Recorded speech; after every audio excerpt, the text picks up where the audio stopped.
Where are you? National Batman Day will be next Saturday, September 16th, and in celebration of that, I thought it was high time we rank the men who have worn the cape and cowl. While many talented actors and voice actors have portrayed the Dark Knight in television shows, animated movies, and video games, we are specifically going to look at the live action movies today. Otherwise, we all know that Kevin Conroy would take the cake and eat it too. No, we will be focusing on the performances of Adam West, Michael Keaton, Val Kilmer, George Clooney, Christian Bale, Ben Affleck, and Robert Pattinson. Now, I know there are many videos and articles out there that rank the live-action Batman in terms of comic accuracy or best performance, but we are going to do something a little different. Both of those factors will be taken into account, but we are also going to consider the vision of the director and the effect the work had on the comics and community at large. As such, some of you may not agree with our placements, and you can feel free to offer your opinions in the comments section below. Regardless of whether you agree or disagree though, please smash that like button if you enjoyed today's video, or at least appreciate the effort we put forth.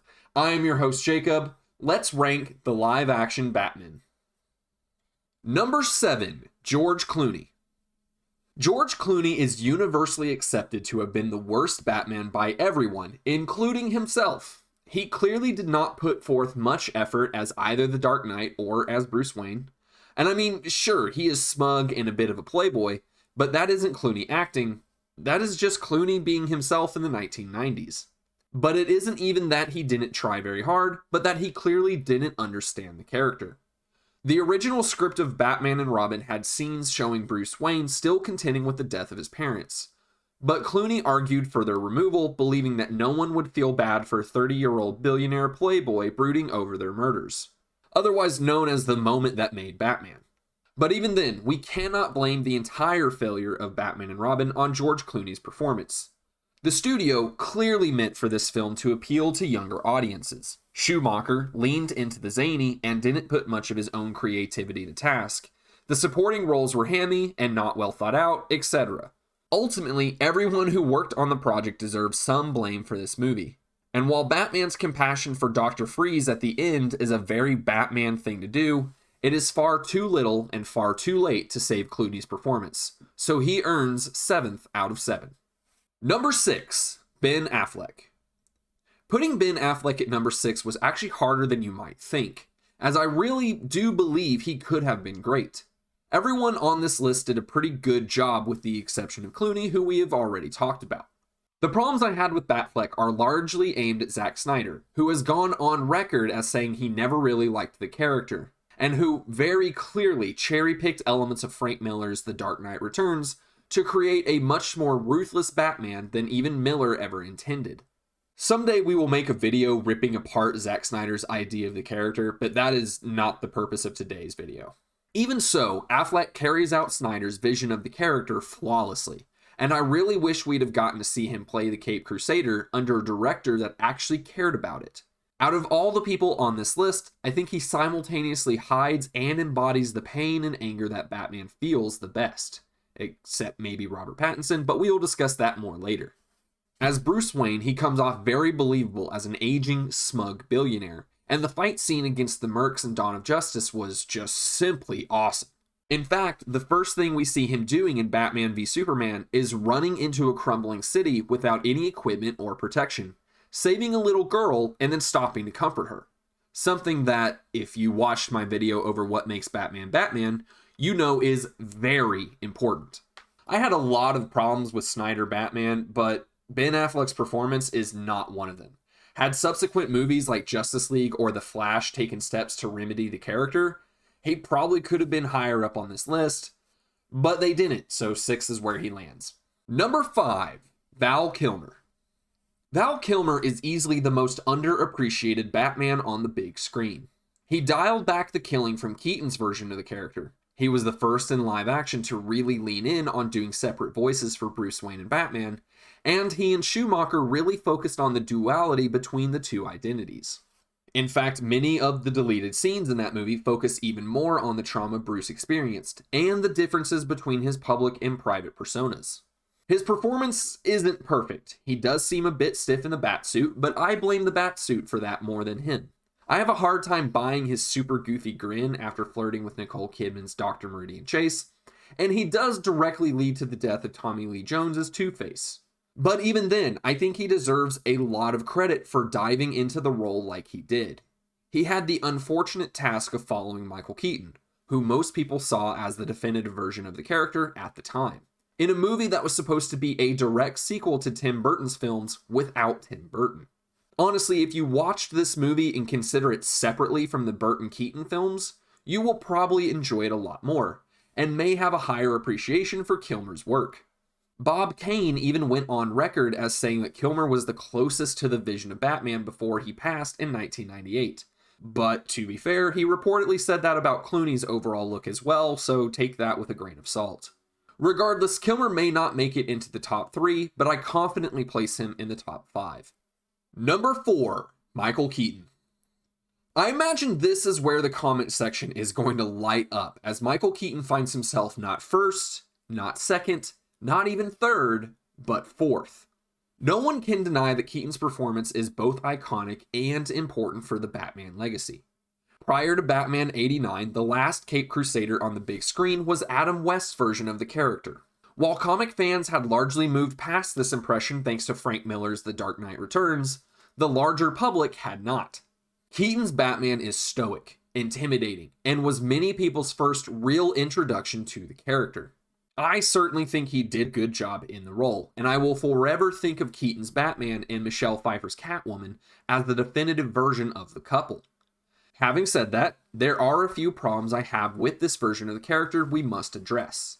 Namely, his willingness to kill out of vengeance and not just as a last resort. This is by far the most murderous Batman of any that have taken up the mantle. But I give them a little grace since it was just after Miller's Dark Knight released, and they didn't have the benefit of nearly 40 years of additional character development that we have today. This is the same grace I give them for the seemingly minimal difference between the personas of Bruce Wayne and Batman. Bruce Wayne never really feels like a mask of Batman in this film. Rather, Batman just feels like the darker side of Bruce himself being given permission to roam free. As most fans of Batman's know, and anyone who watched my previously mentioned video may remember, that shouldn't be the case. In this film, Bruce is never the center of attention, but rather a wallflower that observes society on the fringes. And that is perfectly okay. A Bale-esque or even Conroy-like Bruce Wayne would not have fit with the tone of Tim Burton's vision, so we can comfortably look past it.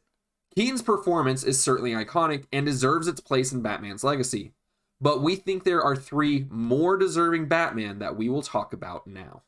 Number 3, Adam West. Okay, alright. Before you burn us alive in the comments for putting West above Keaton, let me explain. It is a totally fair opinion to look at the campy, bright, airy 60s version of Batman and say, not my Batman. It is certainly very different than what most of us think of as the Caped Crusader. However, that is by design. Believe it or not, this version of the character is actually very comic accurate for the 1960s. Remember that the Comic Code Authority had been in place for over a decade by this point, so Batman wasn't the dark, brooding version of the character that we know and love today. He was wholesome and a little silly. Show creator Bill Dozier took a look at the TV landscape for action-adventure shows, read some of the comics for inspiration, and realized that the only way the show would make it is if it held to the campy, over-the-top nature that we now associate with it. Its tongue-in-cheek humor is a conscious choice, and Adam West needs to be shown proper recognition for pulling it off. If Batman stops in the middle of chasing a bad guy to put coins in a meter because, quote, it's the law, end quote, West has to sell the sincerity of that moment, or it fails. It's supposed to be ridiculous. That's where the comedy is found. And if West's Batman is in on the joke, it just won't work. Thankfully for us, he did sell it, and it did work. The show brought back classic villains who had disappeared from the comics due to the Comic Code Authority, including the Riddler, who had been gone since 1948, and Catwoman, who was labeled as too sexual in the 1950s. It also brought back Alfred, who was dead in the comics, but made a return at the request of Bill Dozier, who wanted to use him in the show. Dozier also encouraged the editorial staff to allow Barbara Gordon Batgirl, to be in the comics after seeing a sketch of her design and wanting to use her for the show. Poison Ivy was also written for the show before it was canceled, but their work on the character ultimately led to her creation in the comics. Within a year of the show's debut, Batman became a household name that was selling more comics than Superman. A corporate reason to keep the Batman brand in rotation at DC as the regulations of the Comic Code Authority faded away. Adam West may not be your Batman, but the show's and movies' importance to the Batman legacy needs to be appreciated. And none of that would have been possible if Adam West didn't pull it off. So he lands the number 3 spot on our list. Number 2, Robert Pattinson, and number 1, Christian Bale. Of course Bale takes the top slot. I mean, why wouldn't he? He is the absolute best version of Bruce Wayne we have seen to date, and I think he played an excellent Batman as well. Christopher Nolan's decision to ground this version of the character in reality did wonders for the popular perception of The Dark Knight. If Michael Keaton felt like an average guy in a bizarre world, Bale feels like a hyper-realistic take on the character in a grimy, corrupt city that could be in modern America. This version feels right at home in a post-9/11 world, and I give Batman Begins a lot of credit for showing Hollywood what comic book movies were truly capable of.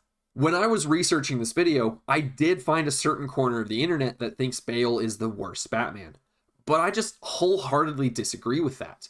Most of their criticism was aimed at the voice he uses when he is in the suit. And I do think that is fair, but certainly not something big enough to label him as the worst. There is just so much more to Bale's Batman than the voice, and I think the look of the Batsuit, his composed yet brooding nature, physique, and overall intimidating demeanor were excellent depictions of Batman. I don't think he is as brooding as Batman is in the comics post-DC Rebirth, but this Batman is pre-DC Rebirth and has enough there to satisfy my requirements. People also said they think the character quit being Batman as a response to Rachel Dawes dying, but that is just patently false. If that were the case, he'd have quit being Batman at the end of the second act.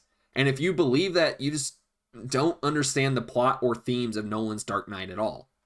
This is not me intentionally trying to shame anyone who holds this view, but rather me just being genuinely confused by anyone who thinks that Batman stopped being Batman because of Rachel Dawes' death. That's just, I just don't get it. Moving on. Another thing this version of the character has going for it is the film's attempts to show his detective skills. It isn't perfect by any means, but it is certainly a better attempt than the Burton, Schumacher, or Snyder versions ever dreamed of. Just as West introduced the character to audiences in the 60s and Keaton introduced the character in the 80s, Bale introduced the character to a new generation in 2005, and I think he holds the top spot on many lists for a reason. However, I think that Matt Reeves and Robert Pattinson will make a run for the crown by the time it's all said and done. Pattinson's performance in 2022's The Batman was nothing short of phenomenal, and it is the main reason I wanted to talk about these entries together. Reeves' version of the character is easily the most brooding, realistic, angry Batman we have received thus far, and he pays special attention to the character's role as a detective for good measure. Pattinson's casting was initially looked down on by fans due to his prior role as a sparkly vampire, but he is in good company, as Keaton's casting was looked down on due to him being considered largely a comedic actor after his role in Mr. Mom. As for me, Pattinson shows us how a tortured, angsty Batman who enjoys beating up criminals a little too much realizes that he can and must become a hero who gives the people hope. I know the community doesn't think he was a very good Bruce Wayne, but I think that it is just a little too soon to call that. We only have one movie, and it is at an early point in Batman's career where he hasn't had a chance, or even indeed a reason, to develop that persona yet.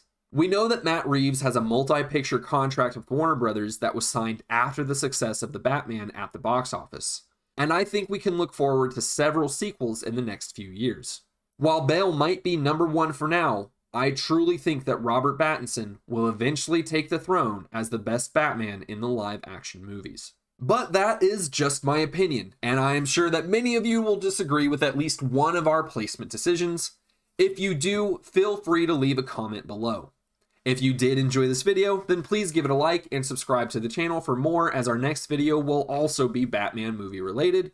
Until then, I want to thank you all for blessing the channel with your support today, and wish you a happy National Batman Day on the 16th.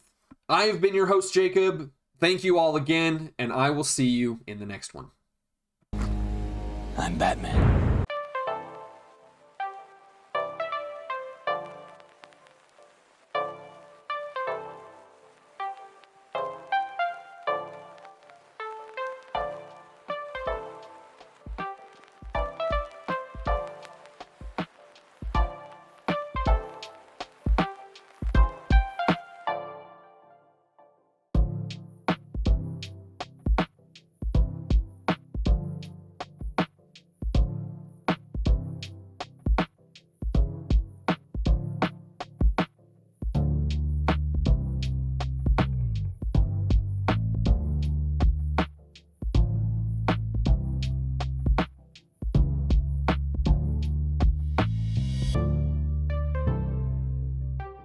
What are you talking like a video bloopers, like a video